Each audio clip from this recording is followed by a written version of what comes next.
हमारे लाइफ में मौजूद कुछ ऐसी चीज़ें हमारी अपनी ही कुछ ऐसी आदतें जो हमें खुश नहीं रहने देती। हमें पता भी नहीं होता कि ऐसी क्या वजूहात है जिनकी वजह से हमें ज़हनी सुकून नहीं है, हम खुश नहीं रह पा रहे। दिमागी टेंशन और जिस्मानी थकावट की वजूहात क्या हैं? आज मैं कोशिश करूँगी कि अपने एक्सपीरियंस के मुताबिक आप लोगों को बता सकूँ कि मैंने अपनी लाइफ में इन सब चीज़ों से किस तरह से ओवरकम किया है। हो सकता है कोई एक पॉइंट भी आप लोगों को अच्छा लग जाए और आप अपनी ज़िंदगी में चेंजेस ला सकें। अस्सलाम वालेकुम।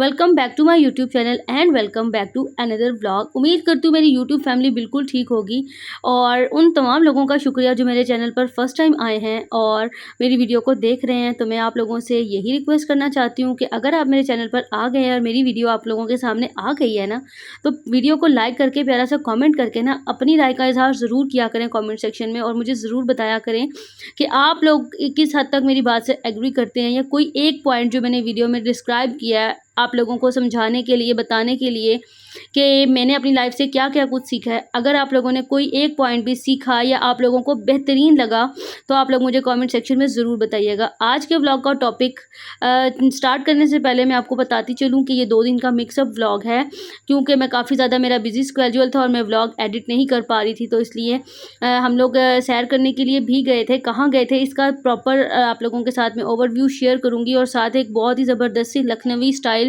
पुलाव बिरयानी की रेसिपी भी शेयर करूँगी। आज जिस टॉपिक पर मैं बात कर रही हूँ वो आप सब लोगों को पता चल ही गया है, लेकिन मैं आप लोगों को यही कहना चाहती हूँ कि ज़रूरी नहीं कि वो आप सबकी लाइफ के लिए हो, क्योंकि हर बंदे की लाइफ अलग होती है। मेरे एक्सपीरियंसेस अलग हैं, आप लोगों के एक्सपीरियंसेस अलग होंगे, लेकिन कोई एक पॉइंट भी अगर आप लोगों को समझ आ जाता है, अच्छा लग जाता है, आप अपनी लाइफ में इम्प्लीमेंट करके ज़िंदगी को खुशी से गुजारने लग पड़ते हैं, मेरे लिए यही बहुत बड़ी खुशी की और सुकून की बात होगी।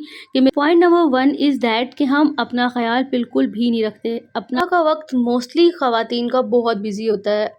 बच्चों ने स्कूल जाना होता है, हस्बैंड ने ऑफ़िस में जाना होता है और जो घर में बाकी मेंबर्स होते हैं, मोस्टली जॉइंट फैमिली सिस्टम में रहने वाले लोगों को यही फ़िक्र होती है कि सब काम निपटाने हैं। वो बच्चों को तैयार करके स्कूल भेज देंगी, हस्बैंड को रेडी करके नाश्ता करवा के स्कूल भेज देंगी, लेकिन उनको यही फ़िक्र होती है कि हम पहले घर के सारे काम निपटा लें, फिर हम नाश्ता कर लेंगे। या फिर ऐसा होता है कि अगर कभी-कभार बहुत भूख लगी हुई है, तो हम लोग यही सोचते हैं मोस्टली माएँ कि बच्चों ने जो नाश्ता उनको बना कर दिया था, चाहे वो ऑमलेट पराठा है, चाहे वो ब्रेड के स्लाइस हैं या जो भी हमने उनको बना कर दिया, जो उन्होंने छोड़ दिया, हम वही खा लेते हैं कि ये ज़ाया ना हो। बाज़-औक़ात तो मैंने अपनी अम्मी को भी और बहुत सारी लेडीज़ को यही करते हुए देखा है कि उनका कुछ स्पेशल खाने का दिल कर भी रहा है ना अपनी पसंद का, तो भी वो इस अलकस में नहीं बनाती कि अब अपने लिए कौन बनाए, छोड़ो, रहने देते हैं। जो बच्चों ने छोड़ दिया वो ज़ाया होने से बेहतर है कि हम उनको को ही बना कर दे दें। रही बात दोपहर के खाने की या रात के खाने की, तो मोस्टली ऐसा होता है कि जॉइंट फैमिली सिस्टम में सबसे पूछा जाता है कि सबकी पसंद क्या है, तो मोस्टली वही चीज़ बनती है जिस पे सब लोग एग्री कर रहे होते हैं। उसके बावजूद अगर होम मेकर में जो लेडी है जिसने पूरे घर का को देखना होता है, अगर उसका कुछ स्पेशल खाने का दिल कर भी रहा है ना, तो वो अपने आप को इग्नोर कर देती है कि सबकी राय जो है वो एक तरफ और फिर मैं अगर कुछ बनाऊँगी अपने लिए स्पेशल तो वो अलग से करना पड़ेगा। लेकिन मैं आप लोगों से एक ही बात कहती हूँ कि जब हम अपने बच्चों का, अपने हस्बैंड के लिए, अपने घर के लिए सब कुछ कर रहे हैं, तो हम भी इतना राइट ज़रूर रखते हैं कि हम अपने लिए स्पेशल कुछ करें। अगर हफ़्ते में आप लोग सब में से 5 दिन या 4 दिन उनकी पसंद का खाना बना रहे हैं ना, तो इतना डिज़र्व तो आप भी करती हैं कि 1 या 2 दिन आप अपनी मर्ज़ी का खाना भी बनाएँ और उस खाने को खुशी से खाएँ, क्योंकि जो चीज़ इंसान दिल से करता है, अपने लिए करता है, उसकी खुशी ही अलग होती है। अगर आपको यकीन नहीं आ रहा तो कभी करके देखिएगा, इस चीज़ की खुशी ही आपको अलग से फ़ील होगी। और दूसरा पॉइंट नंबर 2, हम अपनी सेल्फ केयर बिल्कुल भी नहीं करते हैं। मोस्टली माँओं को मैंने ये देखा है कि सारा दिन जो शुरू होती हैं सुबह से लेकर रात तक काम करने के लिए, वो सिर्फ़ कामों में ही लगी रहती हैं, ना कपड़े चेंज करती हैं, ना मुँह धोना, ना ही अपने आप को वेल मेंटेन करना। गर्मी है तो गर्मी में डेली बेसिस पर कपड़े आप लोगों को चेंज करने चाहिए। थोड़ी-सी स्किन केयर कर लें। अगर पूरा दिन में से हर औरत को इतना टाइम तो ज़रूर मिलता है कि वो 10 से 15 मिनट या आधा घंटा या घंटे के लिए हर कोई फ्री होता ही है। तो उस फारिग टाइम में आप अपनी सेल्फ केयर करें, उसमें अच्छा सा शॉवर लेकर अच्छा सा ड्रेस पहनें।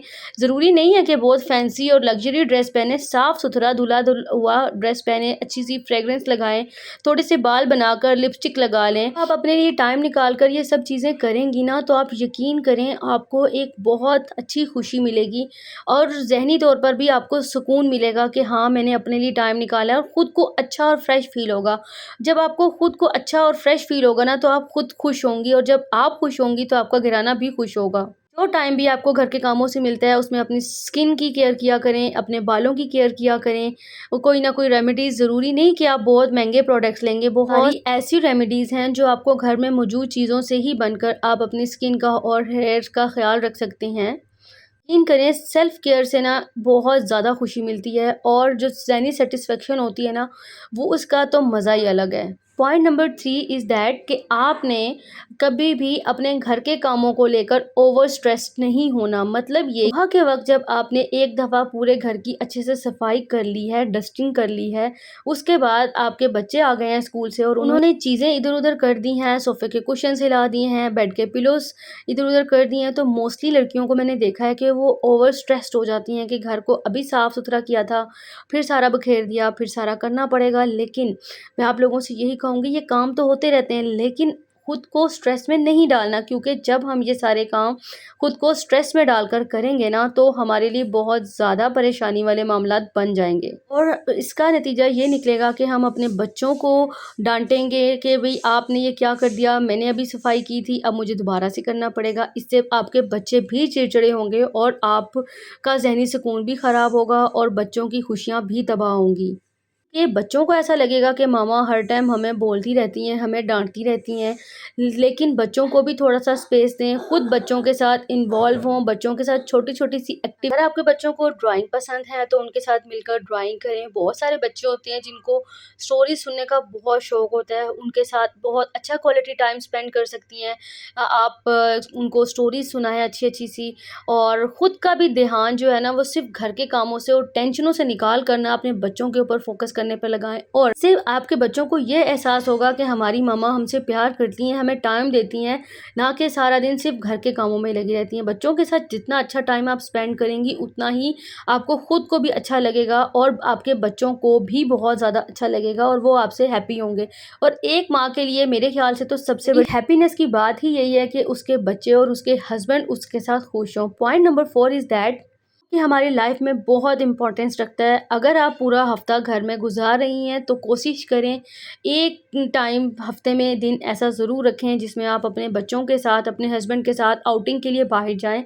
ज़रूरी नहीं कि बहुत महँगी जगह पर आप जाएँ, जो चीज़ भी आप अफ़ोर्ड कर सकते हैं अपने बजट में रहकर बच्चों के साथ जाएँ, कुछ खाएँ-पिएँ या कुछ घर से बनाकर किसी पार्क में चले जाएँ थोड़ी-सी पिकनिक के लिए। उससे क्या होगा, एनवायरनमेंट चेंज होगा, जिससे आपके अंदर खुद से एक पॉजिटिव चेंज आएगा। आपका माइंड घर की परेशानियों से और घर की ज़िम्मेदारियों से हटकर बाहर के एनवायरनमेंट में देखकर बिल्कुल फ्रेश हो जाएगा। और बाज़-औक़ात ना हम लेडीज़ का ये होता है कि जब भी हम कहीं बाहर जाते हैं, स्पेशली पब्लिक प्लेस पर जाते हैं ना, तो हमारी अटेंशन लोगों को ऑब्ज़र्व करते हैं। स्पेशली हम लेडीज़ का ये होता है कि हम लोग जब भी किसी पब्लिक प्लेस पर जाते हैं ना, तो वहाँ पे मौजूद जो लेडीज़ आई होती है ना, उनको देखकर जो मज़ा आता है ना और जो खुशी मिलती है ना, वो एक अलग ही चीज़ होती है। क्योंकि वहाँ पे रंग-बिरंगे लोग आए होते हैं, किसी ने कैसी ड्रेसिंग की होती है, किसी ने कैसा मेकअप किया होता है।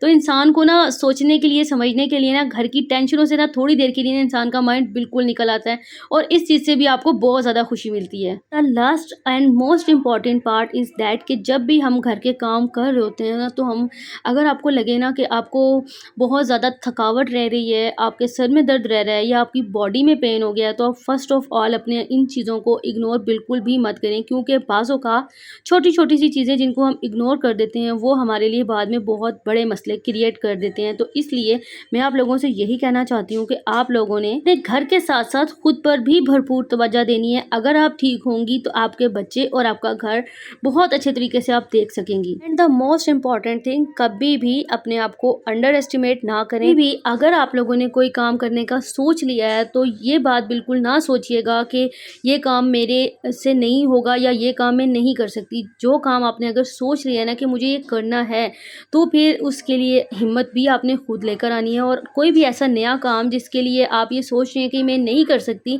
यकीन करें जब वो काम आप कर लेंगी अपनी अटेंशन से, डाइवर्शन से, तो जो खुशी आपको मिलेगी ना, वो अनबयानेबल है। अपने से जुड़े रिश्तों को कभी भी शिकवे-शिकायतों की नज़र ना करें। ऐसा नहीं मैं कह रही कि अगर आपको किसी से कोई शिकायत है, तो आप बिल्कुल भी ना करें। नहीं, आपको जो जिससे जो शिकायत है, आप उससे ज़रूर करें, लेकिन एक पॉज़िटिव वे में रह और ये बात मैं इसलिए बोल रही हूँ कि अक्सर लेडीज़ को मैंने देखा है कि जैसे ही शौहर के घर आने का टाइम हुआ या वो घर पर आते हैं, उनकी शिकवे-शिकायतें और पूरे दिन की जो घर में जो भी मसले-मसाइल हुए हैं, वो सारे अपने हस्बैंड को सुनाना शुरू कर देती हैं। उससे क्या होता है कि आपका हस्बैंड आपसे ख़फ़ा हो जाता है और जब हस्बैंड ख़फ़ा हो जाता है तो फिर आपको ही सबसे ज़्यादा परेशानी होती है और आपकी खुशियाँ गारत हो जाती हैं। यदि आपको अपने हस्बैंड से कोई कंप्लेन करनी है या कोई बात करनी है तो सबसे पहले आपने उनका मूड देखना है और कोशिश करें जब हस्बैंड का मूड अच्छा हो तभी उनसे बात करें और ताकि आपकी बात मानी जा सके। आज का व्लॉग इतना ही। अपना ख़्याल रखिएगा, दुआओं में याद रखिएगा। Take care. अल्लाह हाफ़िज़।